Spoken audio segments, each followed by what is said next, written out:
Welcome to the Big Four Accounting Firms podcast, brought to you by big4accountingfirms.com and the Big Four Accounting Firms YouTube channel. Before we get started, just wanted to remind everybody to support us if you have a chance or if you can. Even $1 helps, and we have a link in the description to a website called Buy Me a Coffee. It's just a way to donate to us and support us. Again, any amount is helpful so that we can keep putting out content. And there's also other ways for you to support us in the show notes to this podcast or on YouTube in the description. In today's podcast, I wanted to discuss some thoughts I had about the paths to partnership. We spoke yesterday about all the partners that E&Y made. And so I wanted to think about what it takes to be a partner and the paths that I think there is to partner, because I think people have a lot of misconceptions. They think that hard work will get you everything. But in the Big Four, that's not necessarily the case. You can bust your butt for years upon years and have it not matter. So the three paths that I came up with were, I simplified it, but is first up is the salesperson, the person that just consistently brings in new client work. And usually they do it with their connections, because you worked in the Big Four accounting firms long enough, you make enough connections, and then you can use those to keep winning work, and then the clients will rely on you, especially if they have the big tax departments. They'll keep coming back to you.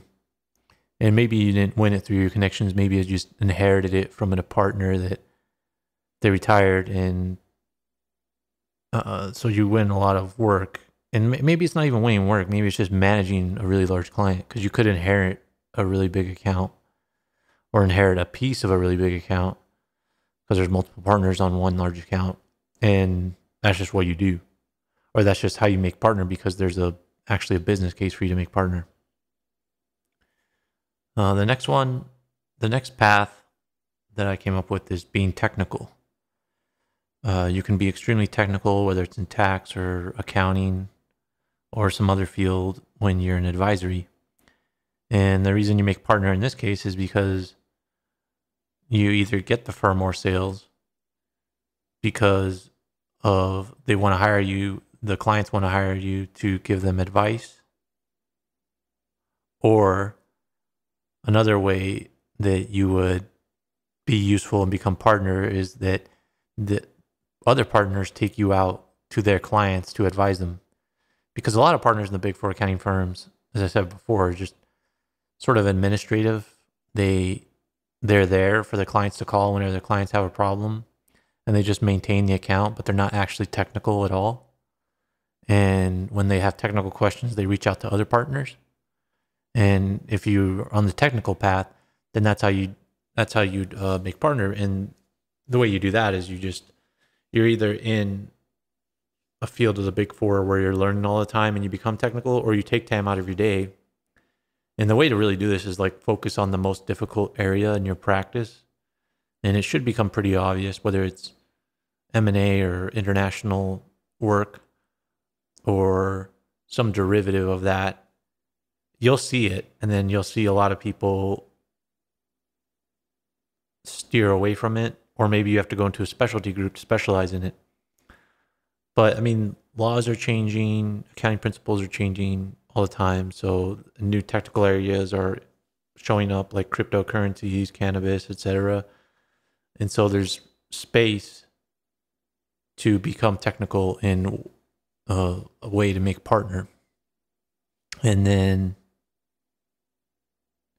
the last path to partnership, which I think is not the most popular way, is the political path. You can just be completely political. And this is the hardest, because it's hard to do this and fly under the radar. You have to work in the gray area, because you have to be utilized, but you're not necessarily doing a lot of work. And by political, I mean you're cozying up to the most powerful partners, helping them out just enough to get by, but earning their respect, playing golf with them, or whatever activity they like, being political with the client, like getting along with the client and managing the relationship, not really doing a lot of work, not really getting technical, but playing the interpersonal politics of big four accounting firms and clients. These people, these type of partners, I mean, are usually the most social, but they're also the most conniving. Like you can see these people because they don't necessarily care about their peers or the people below them. They're just managing their image to the people in power and doing what it takes to get more power, not what it takes to work harder or not what it takes to get smarter.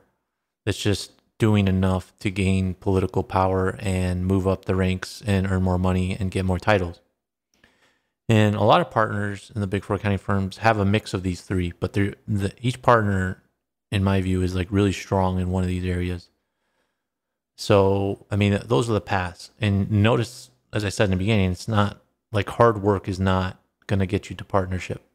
You have to be able to take credit for that work somehow through sales, through technical work, or through being extremely political. If you're not political and you rub people the wrong way, but you work really hard, fine, you're going to get to the level below partner, but you're never going to make partner. So you have to focus on one of these areas if you want to make partner. And that's my view. I'm sure people would disagree, but that's my view and my experience based on my experience of the big four accounting firms over the years. So that's the podcast for today. Make sure to subscribe to this podcast, stay up to date. Support us financially through the Buy Me a Coffee link if you can. And thanks for listening.